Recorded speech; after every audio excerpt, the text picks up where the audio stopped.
ऐसी एक्सपेंसिव किसकी मुझे आदत नहीं है सुहास। आदत डाल दो पिया। 3 इडियट की पिया के दिमाग में कितना % गोबर भरा हुआ था? हिम्मत चाहिए थी। काय के लिए? 3 इडियट की किरदार पिया जो कि डॉक्टर भी है, उसके पर्सनल लाइफ के डिसीजन किस कदर नॉनसेंस हैं, जैसे कि उसका बॉयफ्रेंड जिसके दिमाग में पैसे का घमंड भरा हुआ था और ये एहसास उसे खुद कभी नहीं होता है, ये एहसास उसे रैंचो दिलाता है। ए सुहास, कहाँ थी? I've been looking for you. घड़ी गुम गई उसकी यार, ढूंढ रही बेचारी। What? You lost the watch? कोई नहीं आ रहा मेरा। चालाकी थी। और अब पिया रैंचो को पसंद करने लगती है। दोनों की लव स्टोरी प्लूटोनिक ज़्यादा रही है। वो जितनी बार भी मिलते हैं उसकी वजह मोहब्बत ना होकर कुछ और ही रही है। जैसे कि जब राजू का बाप बीमार होता है, फिर जब राजू बैल्कनी से कूद जाता है, उसे लेकर हॉस्पिटल भागना। फिल्म में केवल एक सीन है जहां रैंचो शराब पीकर पिया से मिलने जाता है, खालिस मोहब्बत के चलते। पिया और रैंचो ने कभी एक दूसरे को डेट करने की कोशिश नहीं करी है। फिल्म में एक भी सीन नहीं है उनकी डेटिंग का, बस इमेजिनेशन में कुछ गाने और फिल्म मेकर और देखने वाले दर्शक ने मान लिया इनका तो अफेयर है। फिर जब रैंचो चला जाता है बिना बताए और 7-8 साल बाद जब रैंचो का पता लगता है तो पिया अपनी चलती शादी चलते फेरे छोड़ के तोड़ के रैंचो को ढूंढने निकल पड़ती है और उसे ये तक नहीं पता है कि रैंचो अभी भी सिंगल है कि नहीं। तो कितना किलो गोबर भरा है पिया के दिमाग में, एनी गेस? और पिया शादी किससे कर रही थी? तो उसी घमंडी चमनचू से जिससे वो ब्रेकअप कर चुकी थी।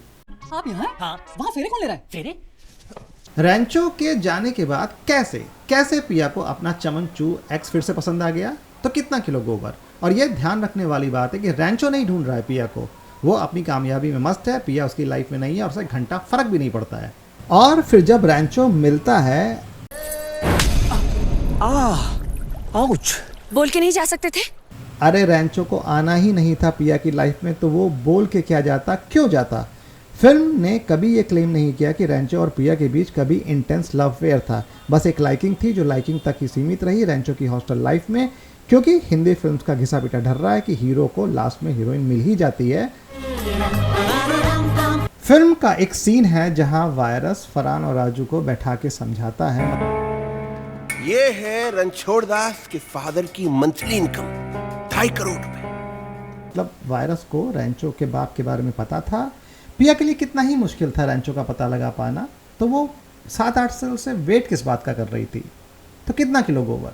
फिल्म में जो रैंचो को ढूंढने की जद्दोजहद दिखाई गई है वो किस कदर नॉनसेंस है, और उससे कहीं ज़्यादा नॉनसेंस है पिया का किरदार।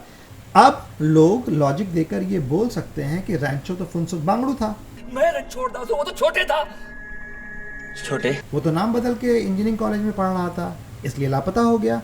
तो मेरी जान, फिल्म में भी तो रैंचो का पता रियल रैंचो के जरिए लगता है। तो 7-8 साल के बाद रैंचो की ढूंढाई क्यों मचाई राजू और फरहान ने?